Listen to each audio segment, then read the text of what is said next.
Ja, men äntligen. Det är några års frånvaro här nu på grund av pandemin. Men nu så har vi äntligen Brewskivalen igång igen i Helsingborg. Och det är...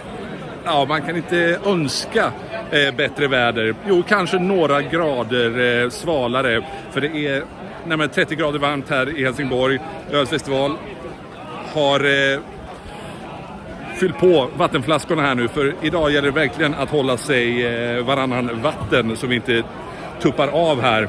Men early birdsen är inne. Folket står och köar här utanför för att komma in alldeles strax. Klockan börjar närma sig 1. Och nu ska vi dricka öl här i dagarna 2.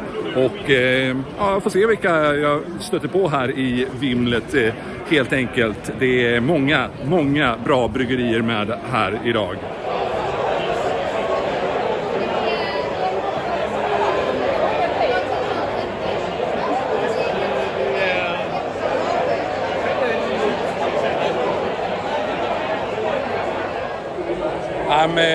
I'm here with Daniel from TapRoom Beer Company, and I must say it's a bit cocky to have a brewery called TapRoom Beer Company.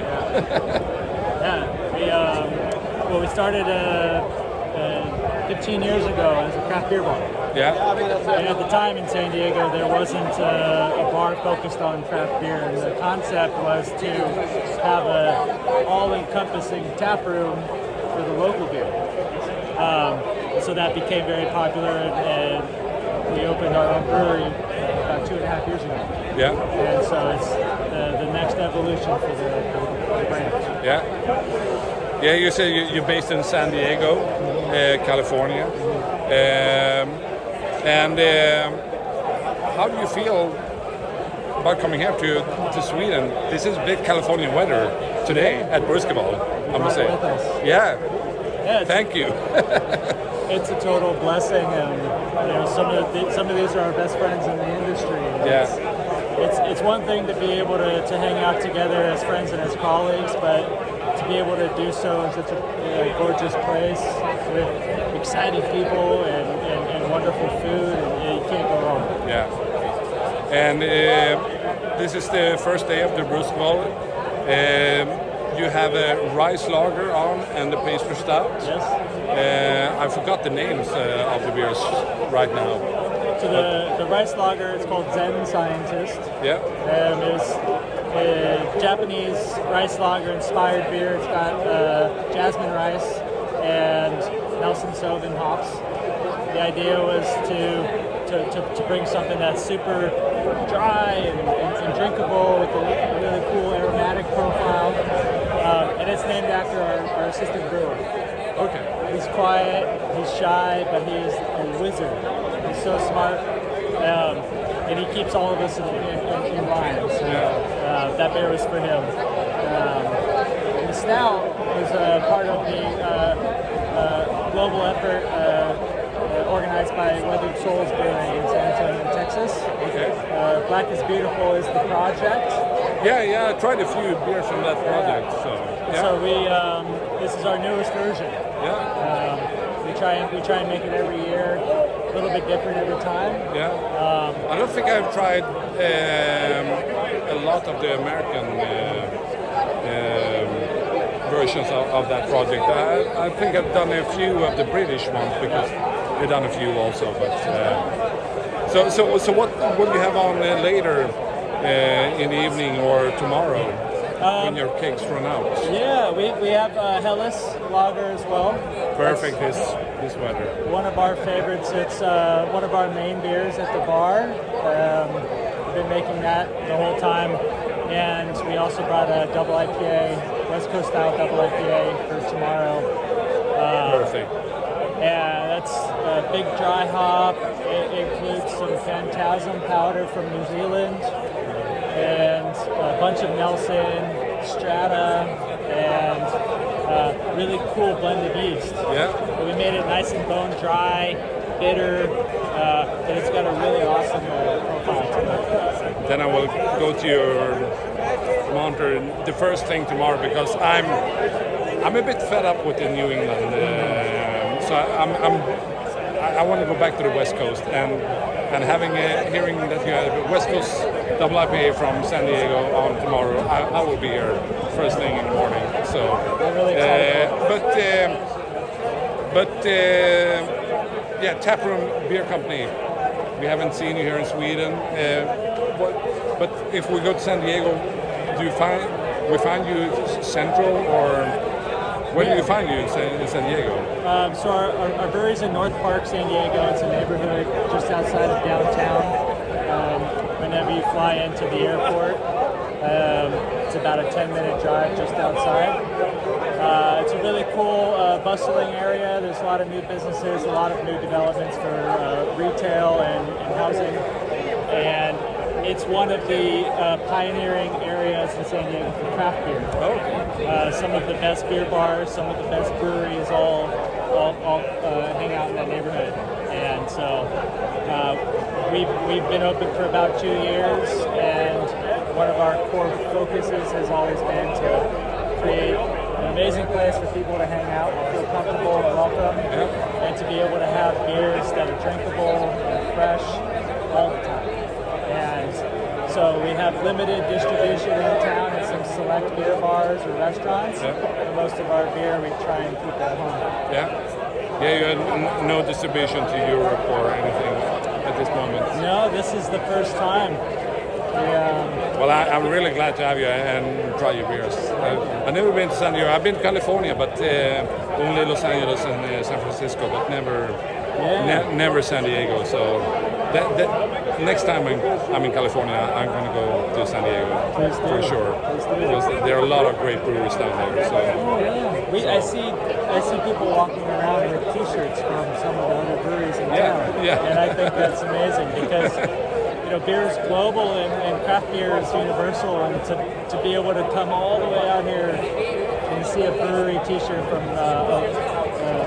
just down the road from where we are, that's awesome. Yeah. Well, we are super glad to have you here in Helsingborg, in Sweden, and I'm looking forward to your beers tomorrow also. So very nice meeting you, and thanks for your chat. And I don't have a beer right now, but you do, so I will finish with cheers.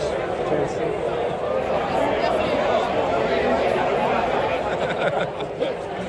Well, I have teamed up with Brent and Ryan. There he is from Saint Errant. Yes. Chicago. If that's right. If I've done my homework. You've done your homework. Yeah. First time here. St. Errant just recently turned up here in Sweden for us beer nerds. Yeah. And well, you make really interesting, good beers. Good. Thanks, man. Yeah. I'm glad you enjoy them. It's been well received over here. We're glad to have them. We just started sending beer over here, like distro-wise, in the last 6 months or so. Yeah. It's been a little bit. Yeah, we had some friends over here that were asking for it, and got it through there. So it's been awesome. Yeah. Also, really awesome to have it over here before we made our first appearance. So. Some people are like, I've had your beer, and we're like, really? Yeah. That's true. Like I told you before, I had one of your beers in the park. Today. Yeah, the blush response. The blush response, really nice IPA. And I went to your booth earlier this day, and you had this amazing rum barrel tiki. What was it? So I don't remember the name of the beer. Two on a Raft was the name. Two on a Raft. Yeah. But it was crazy. Yeah. For us here in Sweden, we have a pastry called mandelkubb. Okay. Which is a lot of almonds. So it reminded me a lot of that pastry. Really? It had a touch of almond in it. Yeah, but that pastry is such dry pastry. So it's the most dry pastry in Sweden that you can get. But your beer resembled that in a bit. And but it was really interesting that flavor profile in that beer. Yeah. That was the first time. That was the first time we've done a style like that. We've thought about it for a while. It's like a tiki-inspired cocktail beer. So we got some really fresh rum barrels, like straight from Jamaica, these barrels still had about 4 gallons of 160 proof rum in them when we got them. So we dumped out the rum, but they were dripping wet. We threw like 11% Imperial kettle sour into it, let it sit for about 4 months, and then took it out and put it on a bunch of almonds, like freshly toasted almonds, and then some passion fruit and pineapple. And like I said, it was inspiration from sitting on the beach in Southwest Florida. And it was turned out. First time we've done it, we'll have some more similar to it. Yeah, it was super refreshing. And also tried your IPA, the Velvet Morning. Morning. Velvet Morning. Yeah, it was really nice also. And just you had a stout. Was it was a barley wine? No, barrel stout. Barrel stout. Yeah, there's so many beers. And tomorrow we're going to have a couple different beers too. Yeah? Well, I will be... I don't know exactly what they are because I don't remember what they put on the form, but they're going to be a couple different beers. We have a Imperial Stout with a ton of coconut, so it tastes just like Almond Joy. If you have Almond Joy here. Do you have Almond Joy bars? No. So it's like coconut covered chocolate. Yeah. Okay. It's macaroon. Yeah, basically straight coconut, and the other stout we have is just straight unadulterated, not adjuncted barrel aged stout. Nice. Which we find it a little bit interesting because so many, and we do it too, adjuncts, but it's sometimes nice to get just the stout with the barrel. Yeah. Especially when you can pull out this stout's cool because it pulls out some almond and hazelnut flavors. We've actually gotten asked if we add anything to it. There's nothing in it. Which is good. It's just the barrel. No vanilla, no coconut. I will be at your Montreux tomorrow. We'll be there. Hopefully we'll be there on time because it's going to be a long day. Yeah, it is, and it's so hot today. Yeah. This is one of the hottest days in Sweden. So how do you find If you it? want to come early, you could tap our stuff and taste it ahead of time if we could show up at 2. Yeah, I will. So how do you find this beer? Is this your first time in Sweden? It is. My first time. My first time too. We love it. It's amazing. It's an amazing country, beautiful. Weather's perfect. The people have been amazing. They love beer. You can tell it's definitely a beer culture over here. It's a relaxed beer culture. It's kind of fun. It's like enjoying their beers and relaxing and getting their pour. And it's not a race around it, essentially. You're this is fun. Well, we are super glad to have you here. And we're glad to be here. At Brewskival, and hopefully we'll see you next year. Yeah, we would love to have you back. But if people go to Chicago, is there a TapRoom? There is not. We bounce around. We gypsy around Chicago at different breweries. So in the true Swedish tradition. Yeah, you blow around the Windy City. That's right. So we brew at some great breweries with some great people, and we're fortunate enough to have people like our beers inside of them. So, well, we're a lot of bars, and you can get our kegs. We do a lot of stuff. Yeah, and we're so glad that your beers showed up here because they're awesome. So awesome. I'm so glad to have a quick chat with you. All right, so really nice meeting you. And cheers. I don't have a beer, but you do. So cheers. Från just kung. Man brygger den då. Ja, det är bra. Ja, det är lugnt. Eskilstuna! Så, men då har jag ryckt tag i Mattias här från Underjord.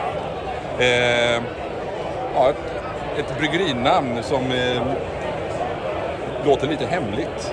Och ni har varit lite hemliga för mig, för det är första gången jag dricker er och har sett er. Är du nöjd då? Jag är jättenöjd. Jag tycker det var jätteintressant det jag drack igår. Det är lite udda grejer som ni gör och kommer med. Jag hade en cider som heter Blodmåne som jag provade igår. Och lite grape i den. Ja, kanske inte. Du kanske hittar någon smak där. Ja, men jag tyckte det var lite... Ja, den är ju med en jäkla massa örter och bär och sådär. Ja. Så det är flummigt. Och ska vi se, vad var det mer? Maskros.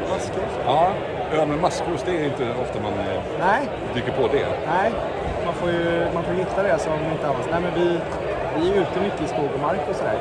Och plockar efter säsong. Och just då när vi hade en ekfastlager insats så var det maskrossäsong. Så då fick de åka med i tunnan. Ja.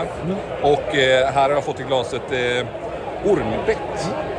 Och det är liksom, har ni fångat ormar, tagit ut lite... Det är väl lite lek med snakebite där.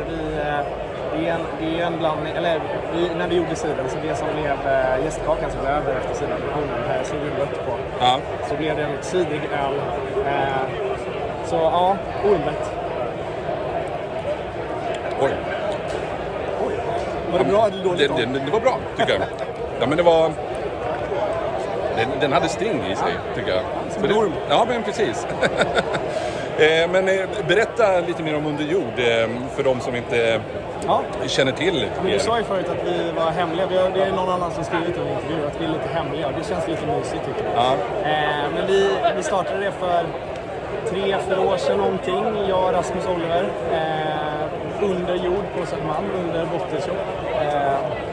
Bottenshop, Folkhusbutiken där. Ja. Så vi lånar lokaler av Martin och Fredrik där. Så det är en bit under jorden, en jättedum lokal. Vi har ett jättelitet bryggverk där. Och tycker det är jäkla kul att leka, så vi har aldrig gjort mer än... Vissa saker vi släppt i systemet gör vi kontinuerligt, men det mesta utav det som du dricker här och småflaskor, eller vinflaskorna som är med oss här, det gör vi bara en gång. Ja. Så det spänner på lite den här hemligheten. Ja. Och jag tänker att det mesta av det hamnar på Stockholmskrogarna. Ja. Det är frågor som tar sig ut. Det är så jäkla små volymer av det. Så att det är ofta det som, i och med att vi ligger där vi gör, och vi jobbar mycket med krögare som är med och gör öl och sådär också. Så att mycket av den ölen vi gör på Söder är slut innan den ska smaka. Vilket är lyxigt och frustrerande. Ja. Ja, men du sa systemet. Jag vet att jag har sett någon som har varit beställningsbar här på slutet i alla fall. Precis. Vi har haft en lager på TSLS, och sen släpper vi en till nu i början på september. Ja. En Imperial Pale Lager som heter Irväder. Okay. Den här är loggan på det, jag vet inte om man ser den. Så då kommer den till produkt. Ja. Men annars så liksom, och den gör vi större volymer av, men de här grejerna som vi leker med och det vi brinner för med ute i skogen och plocka och jag ekfatsgrejer och så här, det är så små volymer så länge, så att det är då oftast till krogar på Södermalm. Finns att dricka i Sälen och så här. Ja, okay. Sälen? Ja, här finns en jävla härlig restaurang uppe som heter Frö som ramlade över oss, så de har köpt in en hel del till kul. Och dit har vägarna förbi Hundfjället. Ja, jag är väldigt sällan åker skidor. Du dricker mer öl? Jag dricker mer öl, ja. Det kan man lätt slå fast. Men himla kul att få stifta bekantskap med er. Det är ju första gången här på Brewskivalen för er. Hur är stämningen? Hur känns det? Det är varmt. Ja, jo. Och det ska man inte klaga på i detta land. Men det har varit så jäkla fint. Alltså både från innan festivalen med de på Brewskival. Alltså sjukt uppstyrt. Och nu när man är här, som vanligt, många fina bryggare, jätteroliga besökare och kul folk som går runt med kameror och sånt här också. Ja. Jag är super. Ja, men härligt. Ja, jag är jätteglad att stifta bekantskap med er, och jag kommer förbi och dricker mer av er bärs och ska hålla utkik på beställningssortimentet. Och de få gånger i Stockholm ska hålla koll på krogarna. Man är alltid välkommen förbi bryggeriet också. Det kommer jag definitivt göra. Absolut. Absolut. Kommer ner i källaren. Frågar vart är källardörren. Ja, precis. Underjord. Skål. Skål. Tack.